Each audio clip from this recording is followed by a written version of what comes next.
ನನ್ನ ಫ್ರೆಂಡ್ಸು ನಾನು ಕ್ಯಾಮ್ರಾ ತೆಗ್ದಿದ ತಕ್ಷಣ ಮುಖ ಮುಸ್ಕೋತಾರೆ ಗುರು. ಬರೀ ಇಂಥದೆಯಾ?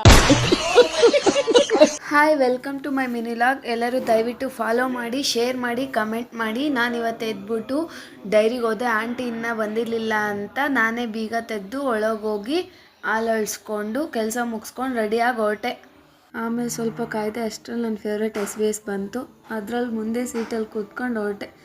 ಅದಾದಮೇಲೆ ನಮ್ಮ ಬಾಸ್ ದೇವಸ್ಥಾನ ಬಂತು. ಅವ್ರಿಗೆ ಸ್ವಲ್ಪ ಕೈ ಮುಗಿದು ಬೇಡ್ಕೊಂಡು, ಅದಾದಮೇಲೆ ತಾಯಿಗೆ ಕೈ ಮುಗಿದು, ಅದಾದಮೇಲೆ ಸ್ವಾಮಿ ಸರ್ಕಲ್ ಬಂತು. ಅಲ್ಲಿ ಇಳ್ಕೊಂಡು ನಡ್ಕೊಂಡು ಹೋಗ್ತಾ ನನ್ನ ಫ್ರೆಂಡ್ ಸಿಕ್ಕಿದ್ಲು. ಅವಳ ಜೊತೆ ಮಾತಾಡ್ಕೊಂಡು ಕೊನೆಗೂ ಕಾಲೇಜ್ ತಲುಪಿ ಕ್ಲಾಸ್ಗೆ ಹೋದೆ.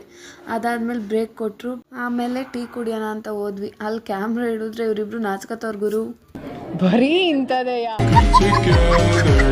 ಆಮೇಲೆ ಕಾಫಿ ಕುಡ್ಕೊತ ಎಲ್ಲ ಕ್ಲಾಸ್ಗೆ ಹೋಗಿ ಪಾಠ ಕೇಳ್ಕೊಂಡು ಅದಾದಮೇಲೆ ಊಟಕ್ಕಂತ ಬಿಟ್ಟರು. ಎಲ್ಲ ಊಟ ಮಾಡಿ ನೋಡಿ ಗೈಸ್, ಇವರಿಬ್ರು ನಮಗೆ ಕೊಡ್ದಂಗೆ ಬೋಂಡ ತಿಂತವ್ರೆ. ಅದಾದಮೇಲೆ ಅದು ಸಾಕಾಗಿಲ್ಲ ಅಂತ ಏನಾನ ತಿನ್ನೋಣ ಅಂತ ಹೋದ್ವಿ. ಅಲ್ಲಿ ನಾನೆಲ್ಲಿ ಇವ್ರ ಮುಖ ನೋಡ್ಸ್ಬಿಡ್ತೀನೋ ಅಂತ ಎಲ್ಲ ಮುಖ ಮುಚ್ಕೋತವ್ರೆ.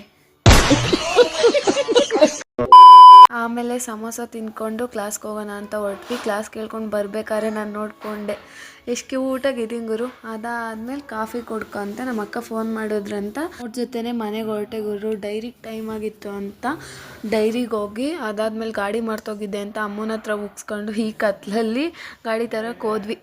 ಅದು ಈ ಅವತರದ ಗುರು. ಅಲ್ಲಿ ಈ ಘಟನೆ ನೋಡ್ಬಿಟ್ಟು ಗಾಡಿನೇ ಓಡಿಸ್ಬಾರ್ದು ಅನಿಸ್ತು.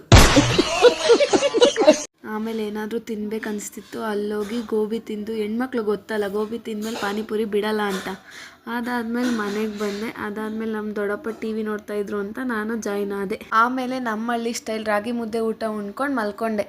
ಹಾಗೆ ಎಲ್ಲರೂ ದಯವಿಟ್ಟು ಶೇರ್ ಮಾಡಿ, ಕಮೆಂಟ್ ಮಾಡಿ, ಫಾಲೋ ಮಾಡಿ.